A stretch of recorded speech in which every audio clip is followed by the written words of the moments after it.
Alright, all you JFAQers, I am back with a really quick JFAQ today. I had a little bit of extra time in my schedule.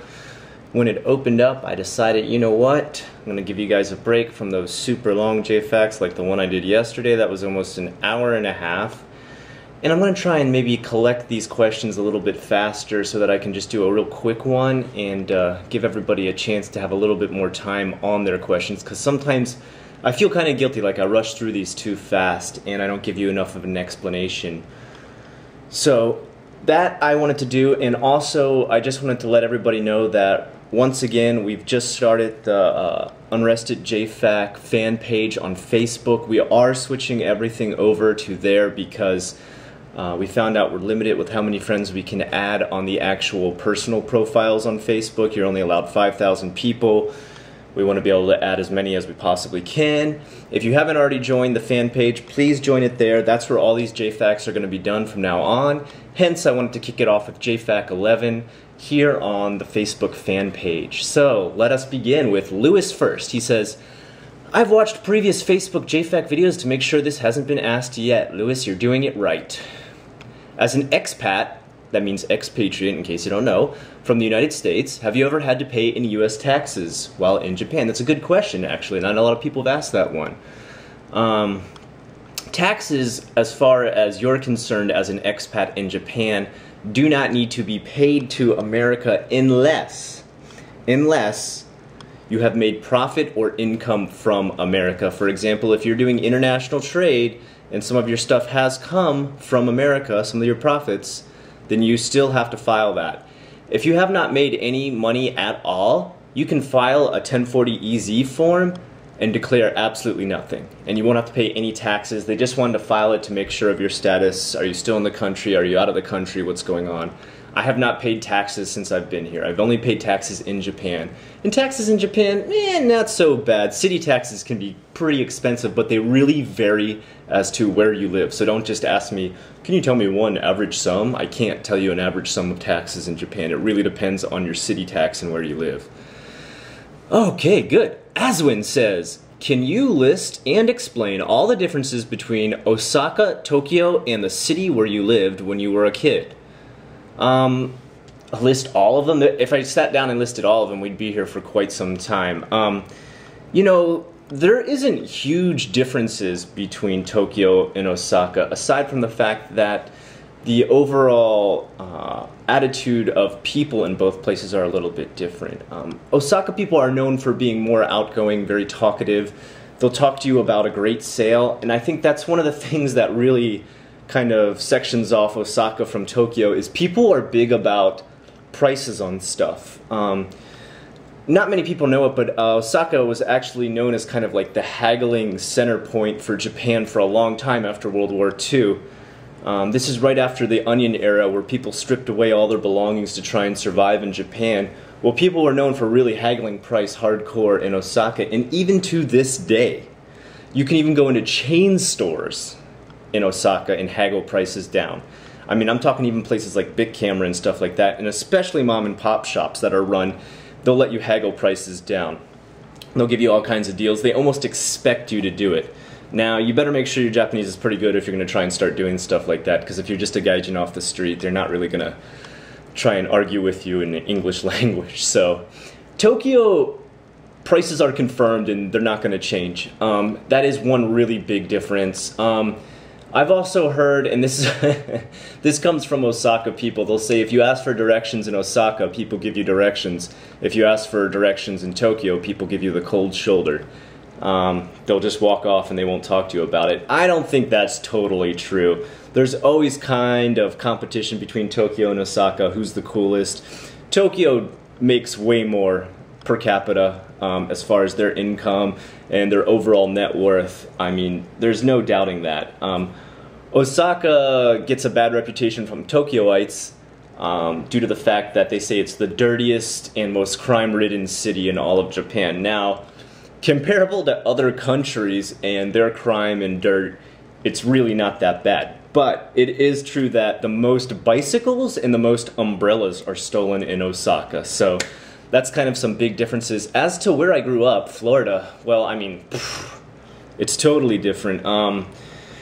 I grew up in a pretty metropolitan area in Jacksonville, mostly for my whole life in Florida. I also lived around Orlando, Boca Raton. I went to school in Tallahassee at FSU, and I've lived pretty much everywhere in Florida. And I would say probably one of the biggest differences between Florida and Japan is how internationally based some aspects are, especially where I live in Japan, because Osaka and the Tokyo area are both very international. People always talk about it as though Japan's a really xenophobic country, but honestly, I mean, it's really a hub for international, all types of international aspects. So comparable to Florida, which is kind of backwoods in some part and kind of country bumpkin, I would say it's a lot more grand in its style of international aspects.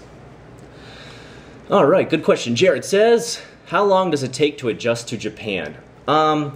It's a pretty vague question. I don't want to say that it's impossible to answer because I guess I do kind of have my own opinion. I don't have any kind of proof, and everything's going to be completely subjective. In my opinion, how long does it take you to adapt to Japan?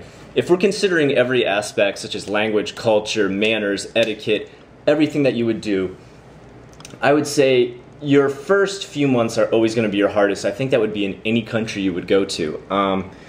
As far as adjusting, after about 4 months, you'll adjust to the fact that you actually really live here. You're not just visiting. You're not just a tourist. Those first 3 months, you really feel like a tourist, no matter what, even if you are fully moved in here with your own apartment.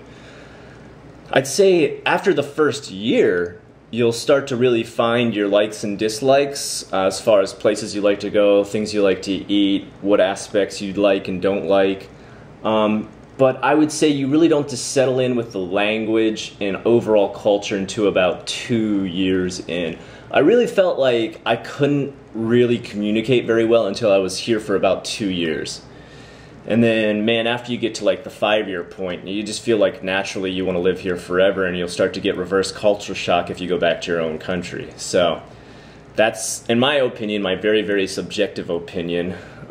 That's how long it felt for me, but it's really subjective. I mean, it may be really different for some people, and some people never adapt. Some people stay here forever due to the fact that they get married and have children here and actually turn incredibly bitter instead of adapting, and never learn any Japanese, never care about the culture, always talk about how much better their country is. I really feel like that's the worst attitude you could possibly have. So, but that is an aspect of people who never adapt. So that's why I don't really think there's a definite answer to that one.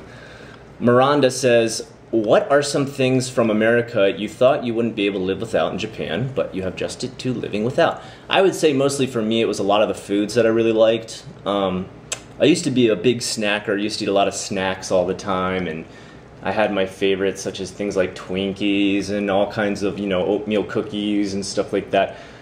But over time, I've really grown accustomed to the way more healthy diet that Japan has, and I actually thoroughly enjoy it. I think that's also something that's come with age, though. I find as I've gotten older, I don't really have a taste for very, very sweet things anymore. I'm more into more vegetables and meat dishes, and especially fish. I've really, really adapted to fish. I never really liked fish that much. I never hated fish. It was okay.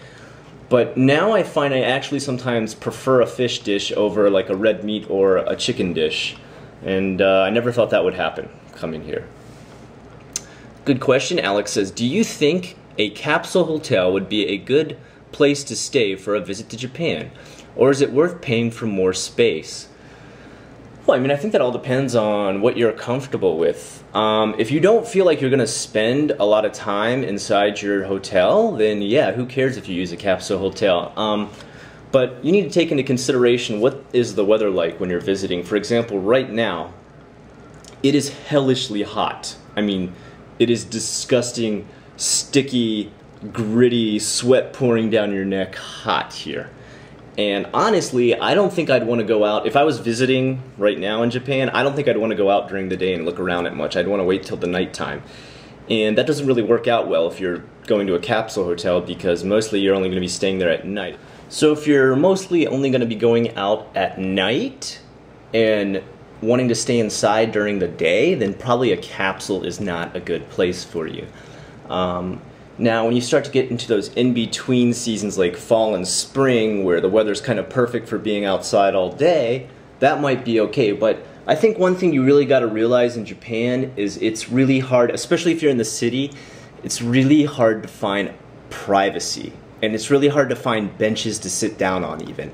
And you're not going to get much of a chance even to just like be by yourself where you're not looked at.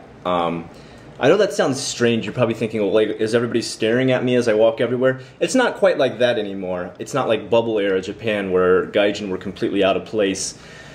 Especially if you're in the cities like Tokyo and, you know, Osaka, people are pretty used to gaijin. But you will be out in the public face like non-stop. There's not really even like alleyways you can go chill out at where no one can stare at you. So if you're big into your privacy, you probably want to have a good escape, such as a full-size hotel room that you can go to. So that's just my opinion. I personally would not try to just make it on a capsule hotel. I would want a little more space than that. Okay, Raven says, what has been the most memorable experience you've had while living in Japan? I guess the two most epic places I've ever visited that I thought were the awesomest experience that I've ever had are Koyasan and Himeji Gardens. And Koyasan is an area of Japan where one of the world's biggest mandalas and one of the Japan's biggest graveyards exists. It's very famous. I've done a video on it. You can go check that out if you want to, Koyasan.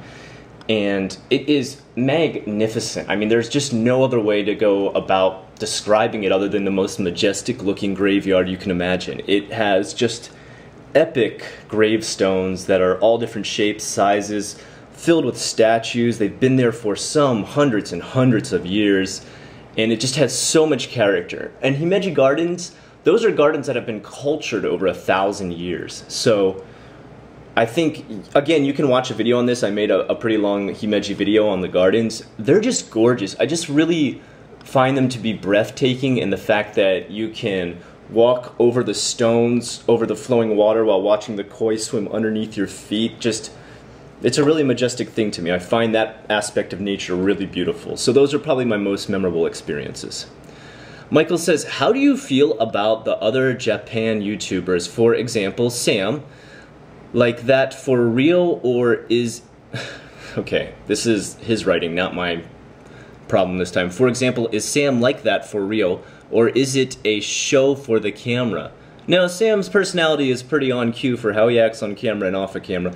I think you'll find, like most of us, don't really change our personality too much for when we're on camera. Are they only on YouTube for the money? For the money? How much money do you think we make as partners? That's hilarious, dude. Do you guys seriously think we make like a ton of money as partners? Look, there's people out there like Channel Awesome who can actually make a living off of it because they have like 1 million viewers. We make like almost nothing, dude. Like seriously, if we're lucky, $100 a month. We're not on here for the money. We're on here because we enjoy it. That's hilarious. Well, I didn't know people thought we just got like money bags delivered to our door. Do you feel the videos people make have gotten worse over the years? Or because everything has been done? It seems like every video now I see has been done by someone else. You know, I don't think they're getting worse. Honestly, I think a lot of really good stuff can come out of more J-vloggers, and I'm really excited about the community growing and there being more and more videos. And honestly, I try to keep all J-vloggers close to me as much as I can communicate with them. I don't get to do that quite as much now because my life is really busy. But one aspect I will say I don't like too much that kind of sucks is recently I get a lot of people who go to college here in Japan, which is totally okay. I really don't mind that at all. And they'll start like a really simple channel up that won't have much on it and bug me to promote them. And I'll do it. I've promoted quite a few, and then suddenly they'll either not make any more videos and make like one and have a channel with one video on it forever and then go back home, or they'll make some videos, they won't like what they're doing, they'll get bored with it, they'll delete the channel, and then suddenly I have like a blank space on where I used to promote channels. Honestly, I'm kind of glad I don't have that section anymore with the new YouTube layout. That's kind of annoying. I've also had an aspect of a lot of copycats. And, you know, obviously being copied is the highest form of flattery, I understand that. But I've literally had other people out there name their videos JFAQ and like just totally act like it was their first idea, they made it first, totally original. And when I'm like, hey, I'll never give them crap for it. I won't be like, hey man, that's mine, you know, I got JFAQ, because I mean, what, do I have a TM over it? Do I have a trademark? Do I have a copyright? I don't. I can't say that. But I'll just, you know, give them kind of a nudge and say, hey, funny name there, I like it, it's pretty cool. I wish I had thought of that. Like, just, you know, kind of being like, you know, you get it, hint, hint. And they'll just like totally ignore it. They'll be like, whatever, I thought of this first. Like, guys like that really piss me off. But 2 times I've seen that happen where they started a channel like that and then suddenly the channel just deleted, it disappeared. But don't get me wrong, I'm all for more and more J-vloggers. I'm even for, and you know what I'd like to see more of? People who research Japan from their own country. Because you gotta remember, we're always viewing Japan from inside Japan. And it's more interesting to also have J-vloggers who are outside of Japan because you really get a different aspect of the country and how it's viewed by other countries and what other people think of it. I like to hear some of the really funny, outlandish stuff people have, what they've heard from other people after they've researched it themselves and known that it's totally bogus. But I also like to hear people confront topics that are happening in Japan, such as their constant battles with China over the islands, or hate agenda being thrown back and forth between them and South Korea. You know, that's something I kind of stay out of, but I would like to see other J-vloggers that are in other countries talk about Japan from an outside perspective. It'd be a lot more interesting, and I totally promote that. Okay, let's see.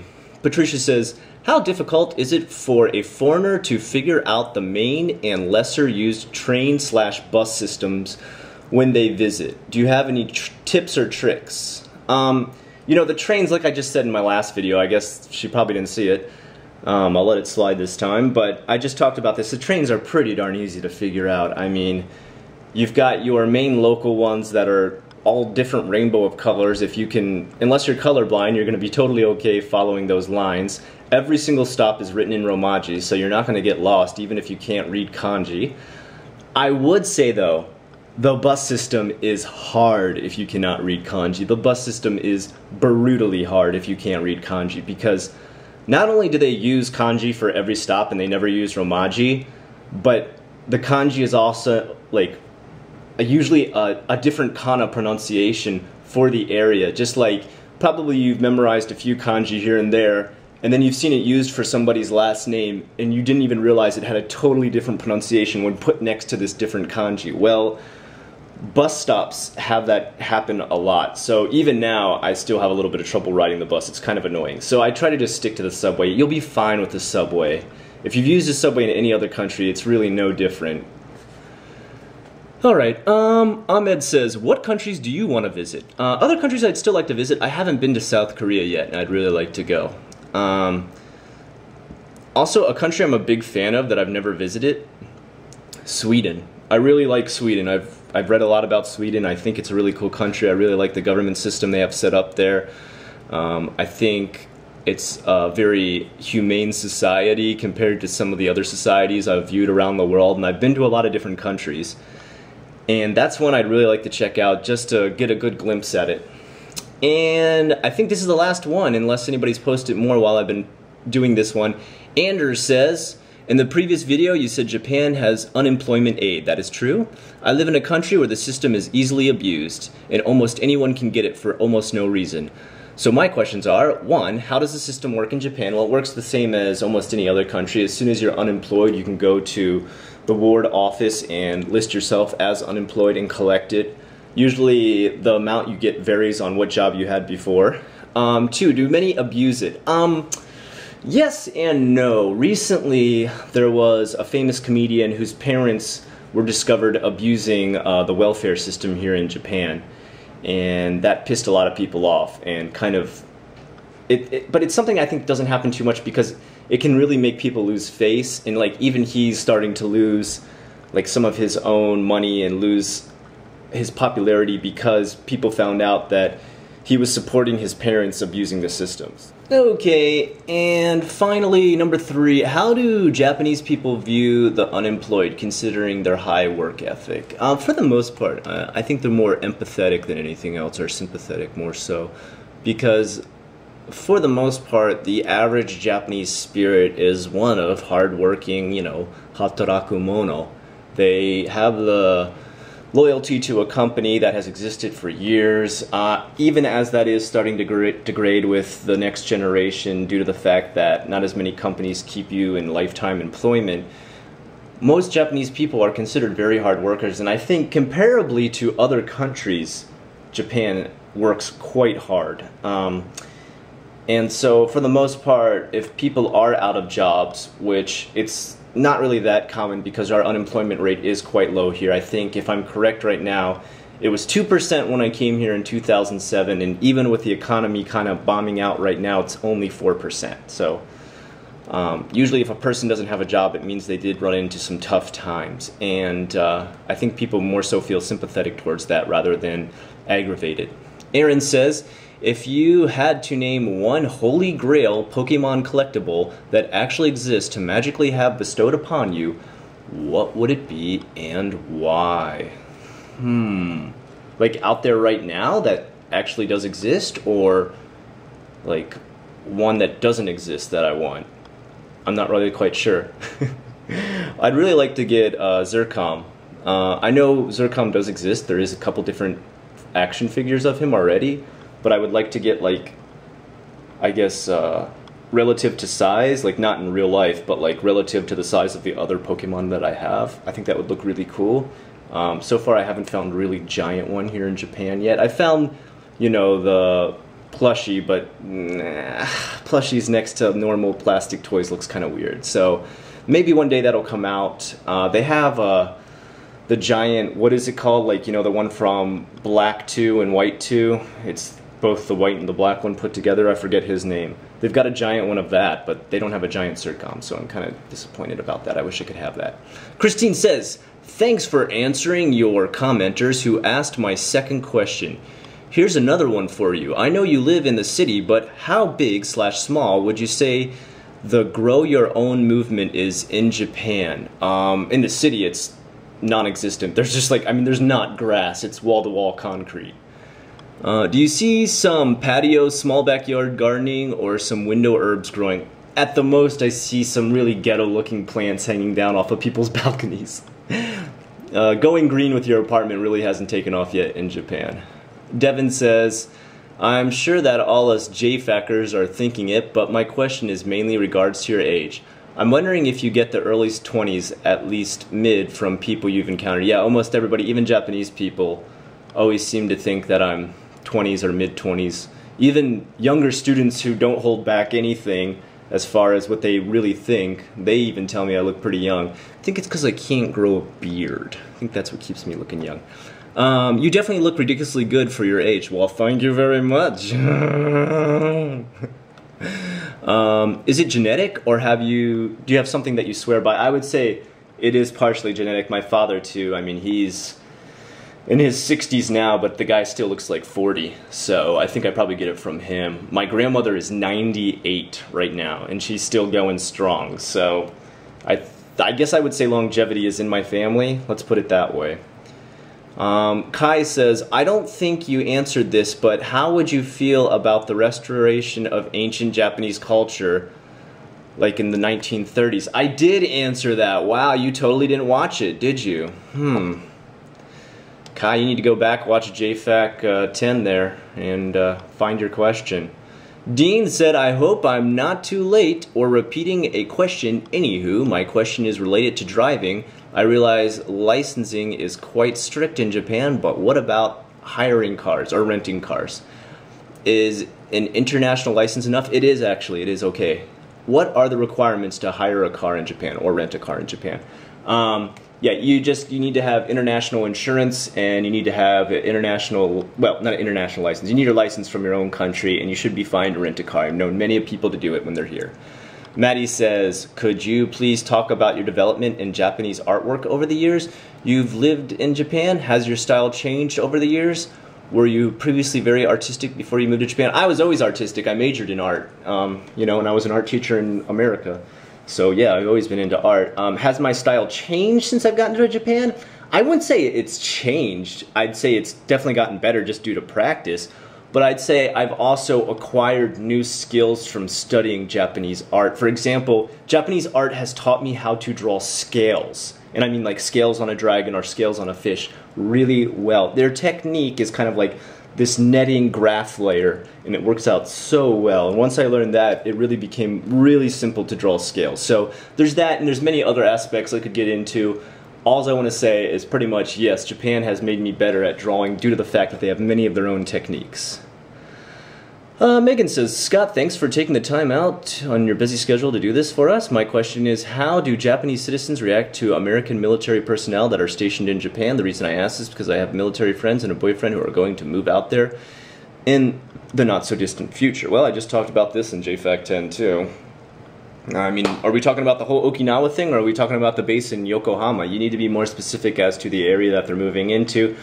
In Yokohama, it's not such a big deal. They don't have as many problems, but Okinawa's really dealt with a lot of stuff in the past. As you may know, that they want to move that base out of there. They've been pushing for it to be moved out of there. And like I said in my last video, the people who kind of screw it up for a lot of the military people are what they call the young guns. And this actually comes from 2 military friends from Okinawa themselves saying this, so that's my source. Ben says, Scott, do the Japanese have any stereotypes about people from the UK? Not that I know of, but when I talk to Japanese people, they don't really reference the UK too much due to the fact that, you know, I'm American. They usually talk about American stuff and what they think they already know about America. And sometimes it's right and sometimes it is stereotypes like you're saying right now. Crystal says, I've heard that most homes don't have stoves with ovens. Is it because they aren't available or just not practical? They're just not practical, pretty much. Japanese homes are already quite small, and I think one thing you've got to realize is that when something is super small, when a room is really tiny, and you have something that can conduct a lot of cold or heat into a room, it can really, you know, make the place super hot or super cold. And that's why there's also like efficiency refrigerators, there's just Denki stoves for what to cook your food on top of. We do have mini ovens, and they're usually just for like grilling fish and stuff like that. But we usually don't have the giant ones. But restaurants do have those, and sometimes really expensive homes have those too. Louise says, hey Scott, I read or heard somewhere online that if you buy a PC/laptop in Japan, you can't change the language on it, and you would need to bring one from home instead. That's not true. You can just download a language pack online. You can go ahead and look that up on the Windows website. I'm not going to go into a detailed explanation on how to do that. Nicholas says, is there a macho ideal in Japan or some form of culturally valued manliness that differs from Western ideals? Well, yeah, I guess what might be considered manly or sometimes laughed at in a manly manner. You've got, you know, your Bosozoku type people who are like biker gang guys. You've got your Yankees who eventually become Bosozoku and possibly Yakuza later. Those are kind of like your tough guy type stereotype. If you want to check out like more detail on it, you might want to read a manga called Crows. They deal with kind of like tough gangsters and stuff like that, like your Bosozoku. But really, I mean, some of it's kind of laughable, and even Japanese people will laugh at some of the manly type ideals that they have here in Japan sometimes. And then you get into the kind of strange ones where I guess they try to exude manliness, but from my perspective, they come off as kind of girly man, like the Johnny's bands out here, like, you know, Arashi or SMAP. I think sometimes they try to come across as being like tough dudes, or even Exile, like the Ochan Johnnies. And I mean, in my honest opinion, they don't really seem that tough. It's more laughable than anything else, but some Japanese girls tend to think that they're kind of the tough guy image. Anyway, Mickey says, I want to ask why you say girls that work at night in Japan are a prostitute. Why you say girls that work at night in Japan are a prostitute? I've never said that. I mean, isn't it Japan's culture to talk and entertain people who have enough money to come to these places? Just like in the old days when they were geisha and geiko-san. Okay, I think our friend Mickey here is confused, and I'm gonna go out on a limb here and guess English is a second language, and that you don't fully understand the things that I'm saying in a lot of my videos. Because number one, if I remember correctly, the past question she had asked is, had I ever been to cabaret in Japan? And I said I had not, and that I knew cabaret was for stripping, because that's what cabaret is here in Japan. Now, there is a difference between stripping and being a prostitute. One takes off their clothes, and one has sex for money. Okay, cabaret is not the exact equivalent to westernized stripping. It's done in a more aesthetic manner in the sense that they come on and off stage, removing a piece of clothes as they come on each time. And in the second part here, you're actually putting words into my mouth and relating to something that I've never said. Every person who works at night is a prostitute. Let me read that again. I want to ask why you say girls that work at night in Japan are prostitutes. That's exactly what her question says. I've never said this in any video. Miki, if you could reference a video in which you think I said this, that would be nice, but I can assure you 100% I've never said that. I myself used to work from 11:30 p.m. till 7:30 a.m. That's a night shift, and I was working at Kaiwa. I wasn't a prostitute, so I know for sure every person working at night in Japan is not a prostitute. Look, I love everybody's questions a lot, but I hate when people try to vilify me by not understanding what they've listened to or not fully watching what I've made and then referencing it in the most inappropriate way possible, such as putting words into my mouth like this person has obviously done. Mickey, you need to go back and watch the video again. There's no point where I say every girl that works at night is a prostitute, okay? If English isn't your first language, I'm sorry, but that's what every single video is done in here, and if you can't fully understand it, then don't put words into my mouth. Just realize you don't fully understand what I've said. Stuart says, have you had much rain? Tokyo's rainy season's just ended with nothing, basically. Yeah, we had a pretty good amount of rain during raining season here. It's just about over now, but July is finally starting to put an end to it, thank God. It's really annoying. Ethan says, is Dragon Ball Z still cool in Japan? So. They just had that movie come out, and it was kind of a flop. Megan says, hi Scott, you've mentioned in a couple of your videos it's challenging at times to find apartments that allow dogs or cats. Oh my god, another cat or dog question? Haven't I answered this one like a million times? My question is, what are some useful tips to find a place that let a pet live inside? You know, just ask up front when you go in. Or most of the times, these places that rent you the different apartments, they'll take you around in a car to the different place. As soon as you go in, just say, I'm looking for an apartment that lets cats and dogs, and they'll only show you places that allow cats and dogs. It's really not that hard to find a place, but yeah, there is a lot of places that don't allow it because it tears the crap out of the place, and let's just be honest, cats and dogs don't do too well with tatami mat. Okay, that's the end of those questions. Guys, for future reference, if you are confused about something I've said in the English language, feel free to PM me to clarify stuff, but I would prefer no one try to reference things that I've never said and put words into my mouth, because that's not how these things work. If you can't understand what I'm saying in my own native tongue, then perhaps either ask a friend who speaks at a native level, or have them watch the video and explain it to you in your language. Don't just assume what you heard and then throw it back at me like it's something I've said. Once again, if you can find any video where I've said girls that work at night in Japan are prostitutes, I will be very surprised, because I know 100% fact I've never said that, and that's a complete lie. Anyway, moving on, guys, I want you to come check out the JFAQ fan page. Please continue to add your questions there. Glad I got a chance to give you a real quick one here today for this JFAQ. Until next time, I'm Unrested. This is JFAQ. Have a good one.